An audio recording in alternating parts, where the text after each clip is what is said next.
টানা ২৮ দিন ধরে কিন্তু দেশে অতি তীব্র তাপদাহ এবং কোথাও কোথাও তীব্র তাপদাহ পরিস্থিতি চলছে। মানুষের চরম গরমে অস্বস্তিকর অবস্থা। সব কিছুই কিন্তু মানুষ চেষ্টা করছে অভিযোজন করে চলার।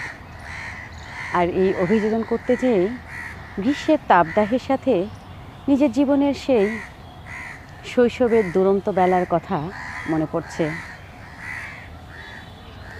আসলে বলতে পারেন শৈশবের দুরন্তপনার সাথে সেই আজকের তাপদাহ পরিস্থিতি মিলিয়ে এক ধরনের নিজেকে যেন ফিরিয়ে নিয়ে যাচ্ছি আমার সোনালি অতীতে। সেই ছোট্টবেলায় যখন আমার বাবার সরকারি চাকরির সুবাদে কেটেছে রংপুর, দিনাজপুর, ঠাকুরগাঁও, পীরগঞ্জ, পঞ্চগড়ের মতো অঞ্চলগুলোতে। পরবর্তীতে রাজশাহী শহরেই আমরা থিতু হয়েছি। শুধু রাজশাহী শহরে যদি আমার শৈশবের দুরন্ত সেই বৈশাখের দিনগুলোর কথা বলি, তাহলে মনে হচ্ছে যে আসলে আমাদের শৈশব কিন্তু গ্রীষ্মের তাপদাহের সাথে অভিযোজনের এক চরম সময় ছিল সেই অতীত। এবং শৈশবের দুরন্তপনার ওই সময়ে কিন্তু প্রকৃতির সাথে পরিবেশের সাথে অভিযোজনের এক ধরনের শিক্ষা হয়েছে, কিন্তু কষ্ট তো কম হয়নি। রাজশাহীটা এমনিতেই শিক্ষানগরী, কিন্তু এই প্রকৃতি পরিবেশ সবসময় বেশ রুক্ষ। গরমে গরম, শীতকালে শীতের তীব্রতা বেশি। বৈশাখের ওই সময়টায় প্রখর সূর্যের তাপ, সাথে ধুধু বালি এবং বাতাসে আগুনের হলকা যেন শরীরে চামড়াগুলো পুড়িয়ে দেয়। পাশাপাশি ছিল ধুলার উড়াউড়ি। ওই সময়টায় আমরা কিন্তু প্রখর সূর্য তাপ উপেক্ষা করে ঠিক দুষ্টুমির জন্য ঘর পালিয়েছি।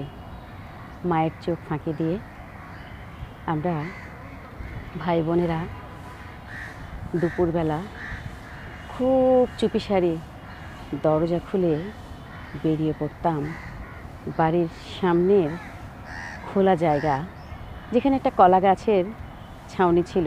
কলা গাছ, সেই কলা গাছের পাতার কারণেই এক ধরনের ছায়া তৈরি হতো, এবং সেই কলা গাছের নিচে আমরা চট বিছিয়ে স্কুল এবং কখনো বা লাইব্রেরি খেলতাম।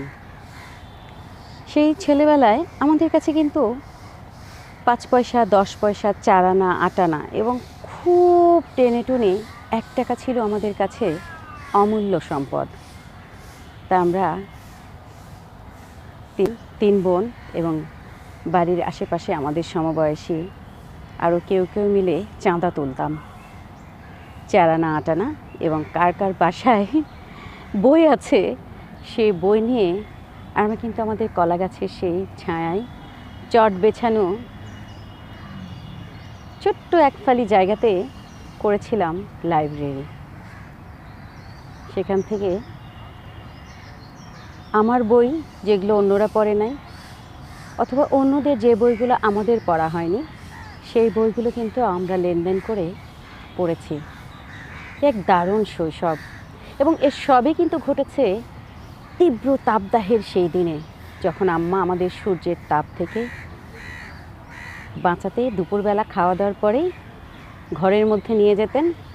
তার দু বাহুতে 2 বোনকে শুইয়ে গান, কবিতা, ছড়া বলতেন, দোয়াগুলো শেখাতেন, প্রয়োজনীয় দোয়া, এবং নিজেও একসময় মেম সাহেব অথবা বিচিত্রা অথবা সেই দর্শু বেনহুরের বইগুলো পড়তে পড়তে উনি ঘুমিয়ে যেতেন।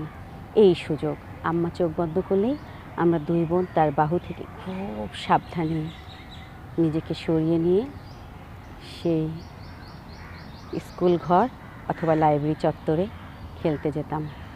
এই যে দারুণ তাপদাহ পরিস্থিতির আজকের দিনে আমার শৈশবের বৈশাখের সেই দুরন্ত দিনগুলোর কথা মনে পড়ছে। অদ্ভুত আমার ভালো লাগার শৈশব, যে শৈশবে প্রখর রৌদ্র তাপ উপেক্ষা করে আম্মার চোখ ফাঁকি দিয়ে আমরা সেই আমাদের লাইব্রেরি চত্বরের এক স্নিগ্ধ সৃজনশীল কর্মে মেতে উঠতাম। যদিও ওই লাইব্রেরি আর বেশি দিন টেকে নেয়, কারণ ওই বয়সে কার বই কতটা, কে বেশি বই দিয়েছে, এসব নিয়ে রেষারেষির জেরে সে লাইব্রেরি কতবার ভেঙেছে, আবার কতবার তৈরি করেছে।